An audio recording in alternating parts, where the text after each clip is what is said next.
অফিচাৰটো appointment যি ধৰণে post হয় বাৰে বাৰেতো আমি টেট পাতি আছোঁ, তাততো কোনো নিযুক্তিৰ বাধাটো একো নাই, খালি আবেদনহে কৰিব লাগে। সেইটো ডিপেণ্ড কৰে টেটত পাছ কৰা ষ্টুডেণ্টৰ ওপৰত। আমাৰতো এতিয়াও এডভাৰটাইজ চলি আছে, খালি টেটত পাছ কৰা কিমান ষ্টুডেণ্ট আছে সেইটোৱে মেইন কথা, কিন্তু কোনোতো বন্ধ নাই। নিযুক্তিটো 10 মে'টো আমি নিযুক্তি দিম 10,000 শিক্ষক। BTR এৰিয়াত নিযুক্তিৰ দায়িত্বটো হ'ল BTR কৰ্তৃপক্ষ, ইয়াত অসম চৰকাৰৰ লগততো একো নাই। গতিকে BTRৰ যিখিনি স্কুল আছে 3rd grade 4th grade 2nd grade গোটেই নিযুক্তিটো BTRে কৰিব, তাততো অসম চৰকাৰতো কোনো হস্তক্ষেপ নাই। খালি অসম চৰকাৰে এটাই কাম কৰি দিব লাগে, তেওঁলোকক টেট পাতি দিব লাগে। তেওঁলোকে ৰিকুৱেষ্ট কৰিলে আমি টেট পৰীক্ষা পাতিব পাৰোঁ, কাৰণ BTRৰ নিযুক্তি লৈ পেলাই অসম চৰকাৰতো একো কথা নাই। চক ব্যক্তিগৰাকীটো নিৰীহটো নাছিলে, আৰু এইটোতো পুলিচৰ লগত এনকাউণ্টাৰ হৈছে, আমাৰ পুলিচেও দুখ পাইছে।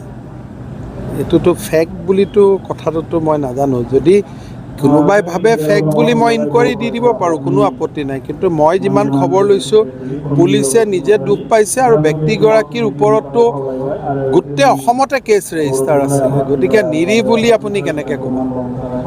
2024 লোকসভা নিৰ্বাচন আহি আছে,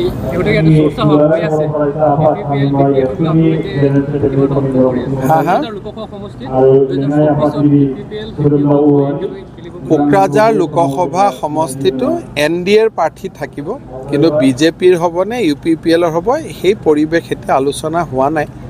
আলোচনা হোৱাৰ পিছত আমি BPFৰো সমৰ্থন বিচাৰিম, কিন্তু বৰ্তমান UPPL উঠিব নে BJP উঠিব এই সিদ্ধান্তটো আমি অহা 2 মাহৰ ভিতৰত ল'ম।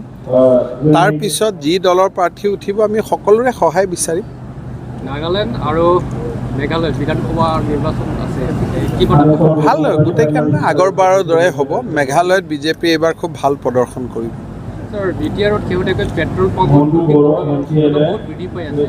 পেট্ৰলৰ